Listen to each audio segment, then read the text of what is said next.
सब शुरू करें। मैं आया कोई जवाब किसी का, कोई मैसेज वगैरह? मैंने ही मैसेज किया एक तो आ गया। नहीं, तेरा ही मैसेज आया। नहीं तो ठीक है ना, अगर इस पे चल रहा है तो बाकियों को भी तो आ ही रहा होगा। हाँ, बाकियों को भी आ ही रहा होगा। सही रहे। गर्मी होगी यार।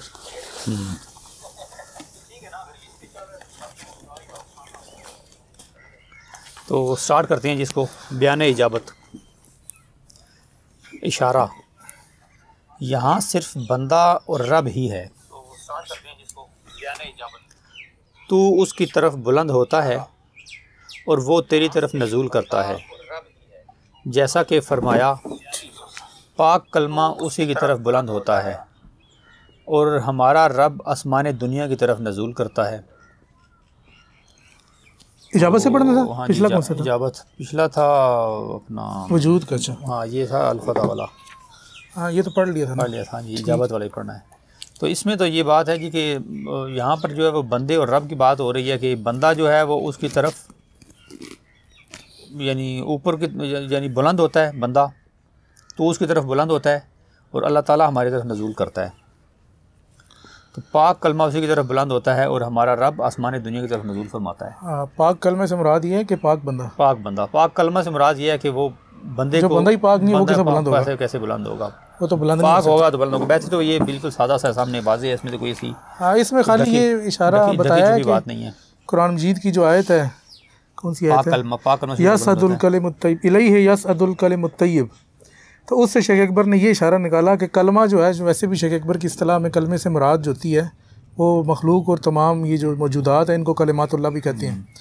तो इससे उन्होंने ये इशारा निकाला कि पाक बंदा या पाक चीज़ मखलूक़ात में से जो है रब ताला की तरफ बुलंद होती है और जो रब ताला है वो नज़ूल करता है। ये वैसे भी हदीस में मौजूद है कि जो अल्लाह ताला है वो आसमान दुनिया की तरफ नज़ूल करता है। तो ये तो अब वो भी है, शायद उसमें भी ये हदीस भी है कि आसमान दुनिया पे अल्लाह ताला रात के आखिरी पहर आसमान दुनिया में नज़ूल करता है। हाँ, ये वही है। और वो पूछता है मेरे बंदे तुम जो कुछ मांगना है मतलब मुझसे मांग, वो वाली। तो बंदा जो है वो बुलंद होता है और अल्लाह ताला की तरफ नज़ूल करता है। ठीक है। लतीफ़ा है ये आगे, वो तुझ में तेरी शरक की मानिद है, सो उसके गैर को मत देख, कि अगर तूने उसके गैर को देखा तो ख़ुद को देखा और तेरा नफ्स ही उस पर हिजाब है, सो तूने उसे हरगिज़ ना देखा। यानी दूसरी सेंस में यहाँ पे ये बताया जा रहा है कि तुम उसे नहीं देख सकते। अगर तुम किसी चीज़ को देख रहे हो तो तुम अपने आप को ही देख रहे हो, क्योंकि वो तुम्हारी शरक की मानिद है। तुम्हारी शरक की मानिद है, सो उसके गैर को मत देख। गैर को मत देखने से मुराद मतलब तो उसके गैर को नहीं देख सकता, तो उसी को ही देख रहा है। कि अगर तूने उसके गैर को देखा तो खुद को देखा। अगर तू गैर को देखेगा तो फिर तू ही गैर है ना। वही तू गैर है, इस वजह से तू खुद को देखा। तू गैर है तो इसका मतलब है तूने खुद को देखा और तेरा नफ्स ही तुझ पर सबसे बड़ा हिजाब बनता है फिर, क्योंकि तेरा नफ्स है तू, क्योंकि वो अंदर है, वो सामने। तो सामने जो चीज़ अगर वो हमारी शरक से ज़्यादा नज़दीक है हम उसको उस तरह से वाज़ेह तौर पर नहीं देख सकते, लेकिन जो नफ्स है वो एक हिजाब बन जाता है उसके ऊपर। हम नफ्स को ही देखते हैं ना कि उसको। सो तूने उसे हरगिज़ ना देखा। तो फिर क्या है कि बंदा क्या देखता है? खुद अपने आप को ही देखता है, किसी दूसरे को नहीं देख सकता। ठीक है जी। उससे आगे जो है वो जी सवाल आ गए, सलाम आ गए। वलीद खान साहब का सलाम है, वालेकुम अस्सलाम। और सईद शाह साहब का सलाम है, वालेकुम अस्सलाम। ठीक है जी, ठीक है जी। ये तो फिर वाज़ेह, इसमें तो इसमें भी कोई इतनी वो ढकी छुपी बात नहीं है। इसमें तो ये सिर्फ ये जो बात की गई है कि तुमने अगर गैर को देखने से मुराद मतलब ये है कि तू गैर है उसका, तू वो नहीं है। बंदे और जो है ना खालिक उसका, उसमें फ़र्क वाज़ेह करने के लिए ये वाला इशारा बताया गया है कि तू खुद को देख रहा है ना कि उसको। अगर तो उसको तो देख नहीं सकता, क्योंकि वो किसी हालत में भी तू उसको नहीं देख सकता। लेकिन और तू उसका गैर है, लेकिन वो तुझ में तेरी शरक की मानिद है। शरक की मानिद मतलब तू उससे ही, तेरा वजूद उससे, तू चल उससे रहा है, तेरा वजूद उससे कायम है। तेरा वजूद उससे कायम है, मतलब तू उसको मोहताज है दूसरी सेंस में। नहीं, वजूद ही कायम है ना। अगर वो शरक निकल जाए तो फिर इंसान बाकी जिंदगी, मैं वही कह रहा हूँ ना, मोहताजी है ना, शरक की मोहताजी। अगर शरक ना हो तो मतलब कायम नहीं रह सकता। इसी तरह यही है कि अगर वो अपना वजूद ले ले तो ख़त्म, फिर भी ये इंसान कायम नहीं रह सकता। तेरा नफ्स इस पर जाब है, सो तूने उसे हरगिज़ ना देखा। इसमें 2-3 चीज़ें ना, एक ये कि तू उसको नहीं देख सकता, दूसरा ये कि जिसको तू देखता है वो उसका गैर है, और तीसरा ये जिसको तू देखता है वो तेरा अपना ही नफ्स है, और चौथा ये कि तेरा नफ्स उसका गैर है। तो वाज़ेह बात है। वही मतलब 3-4 चीज़ें इसमें बताई हैं, वो वाज़ेह हैं। नेक्स्ट पढ़ते हैं जी। लतीफ़ा जिस अगर इस जो पिछला हम लोगों ने ये इशारा और लतीफ़ा पढ़ा है, इसके मुतालिक अगर कोई है किसी बंदे का कोई सवाल है, कोई कमेंट है तो वो कर दें ताकि फिर हम उससे आगे चलें। चलो आप करो ना। नेक्स्ट लतीफ़ा है जी, जिसका रास्ता अल्लाह की तरफ हो वो कायनात की तरफ नज़र नहीं करता, क्योंकि कायनात उस तक नहीं पहुंचाती कि अगर ये उस तक पहुंचे तो उसकी हद बन जाए, जबकि उसकी कोई हद नहीं। उस तक नहीं पहुंचाती, ठीक है, पहुंचे तो उसकी हद बन जाए, ठीक है। हाँ ये तो सही है। ये कायनात जो है ये उस तक तो नहीं पहुंचा सकती ना, हम कायनात की चीज़ों को देख रहे हैं। कायनात उस तक नहीं पहुंचाती है, उससे ना मिलती है ना मिलाती है। तो अगर ये हम अगर कहें यानी कि कायनात की अशिया से उस पर क्यास नहीं किया जा सकता। अशिया जो हैं वो अशिया हैं, हम उससे ये नहीं कहा जा सकता कि ये इस तरह से है। खालिक को हम कहें जी कि ये इस तरह से है, यानी हम उसको तशबीह दें, उसके साथ हम तशबीह नहीं दे सकते किसी सूरत भी, जबकि उसकी कोई हद नहीं। लतीफ़ा हक़ की, ये तो ठीक है, समझ आ गई, इसमें तो कोई। जिसका रास्ता अल्लाह की तरफ हो वो कायनात की तरफ नज़र नहीं करता। इसमें और भी है ना तफसील ये है कि जो हक़ की तरफ है तो वो फिर हक़ की तरफ ही रुजू करेगा ना, कि ये नहीं हो सकता कि वो साइंसदान बन के कहे कि मैं तो बड़ी साइंस में ये चीज़ें डिस्कवर कर रहा हूँ तो ये मुझे हक़ तक पहुँचा देंगी। हक़ तक नहीं पहुँचाएंगी जब तक वो उनमें गुम रहेगा। अगर वो हक़ तक जाना चाहता है फिर उसको अशिया को छोड़ना पड़ेगा। तो ये भी इसमें तफसील है। फिर दूसरा ये कि क्यास वाली बात भी है कि हक़ पे क्यास नहीं किया जा सकता किसी शय से भी कि ये शय ऐसी है इसकी ये तो हक़ भी ऐसा ही होगा, तशबीह नहीं दी जा सकती। वो इन सब से मुनज़्ज़ह है। लईसा कमिस्लिही शैअन वाली बात है वो भी इधर ही आएगी। तो एट दी एंड ये सारी चीज़ें मिल के जो है वो यही नतीजा निकालेंगी कि जी वो इन सब से मावरा है।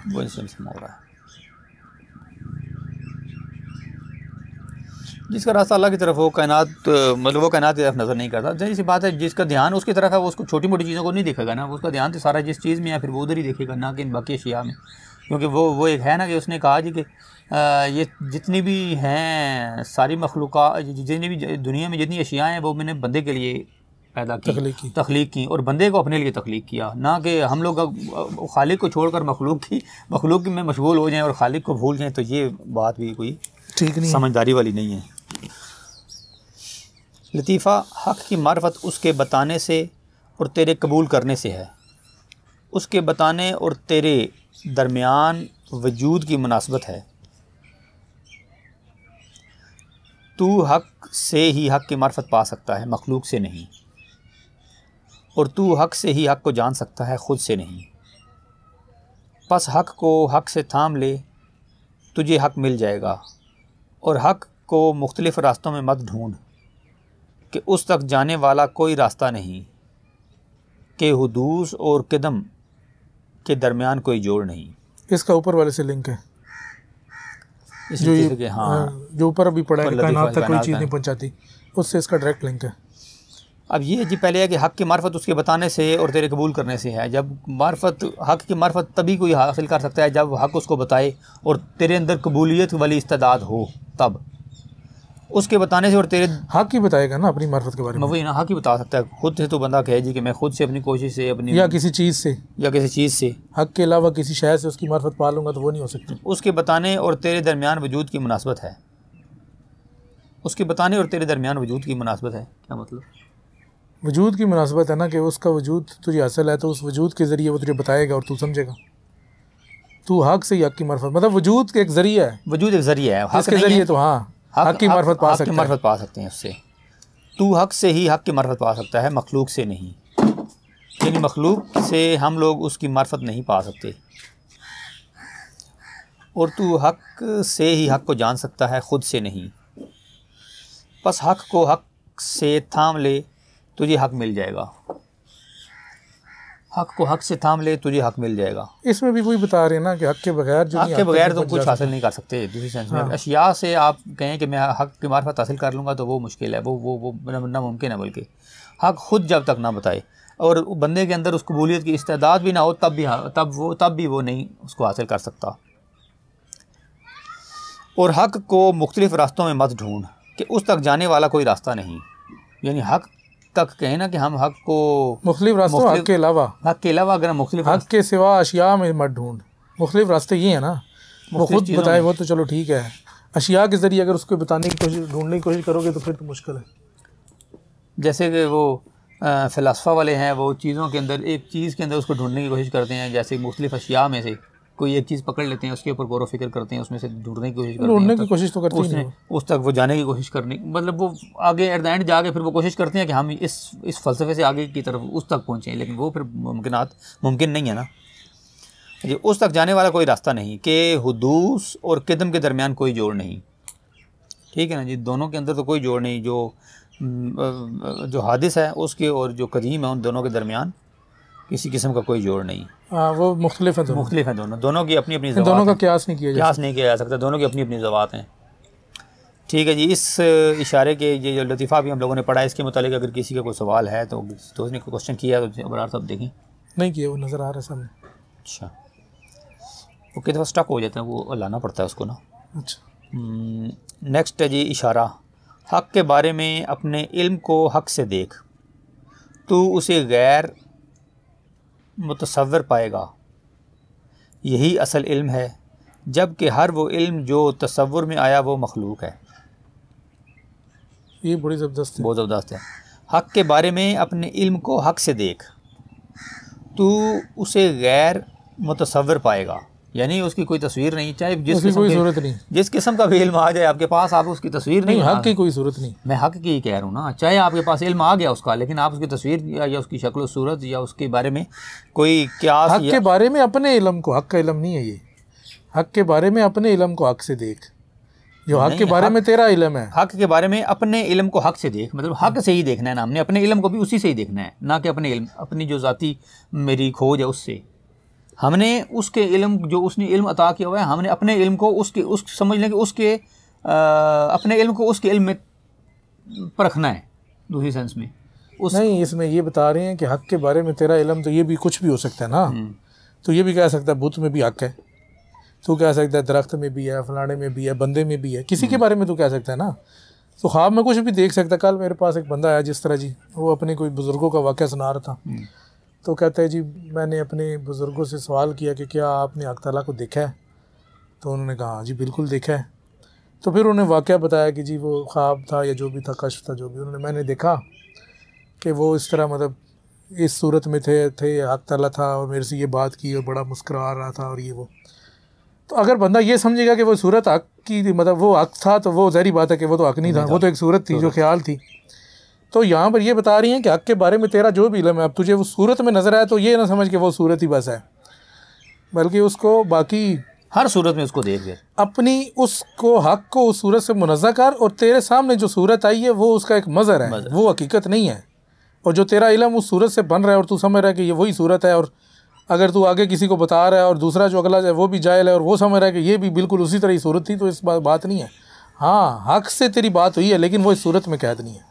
तो इस वजह से कहा ना कि अगर तू उसको देखेगा, उसका हकीकी इल्म तो सूरत से मुनज़्ज़ह है, तो ये जो सूरत तुझे नज़र आ रही है ये वो नहीं है। लेकिन वो तो सूरतों का मोहताज तो नहीं है ना, वो तो किसी जगह पे किसी सूरतों का मोहताज तो नहीं है, लेकिन सूरतों में यहाँ नज़र आएगा ना, आएगा तो सूरतों में नज़र। मैं कह रहा हूँ उस तरह से मोहताज नहीं है, वो किसी सूरत में भी आ सकता है ना। सिर्फ एक सूरत में अगर कहें जी कि एक ही है, बुत में है, तो खाली बुत के अंदर ही है, वो तो मतलब एक गलत बात होगी ना। अब देखें हज़रत मूसा अलैहिस्सलाम को किस चीज़ में नज़र आया, आग में भी नज़र आया, फिर वो दरख्त में से भी बात की, तो वो क्या था, दो मुख्तलिफ सूरतें हो गई ना।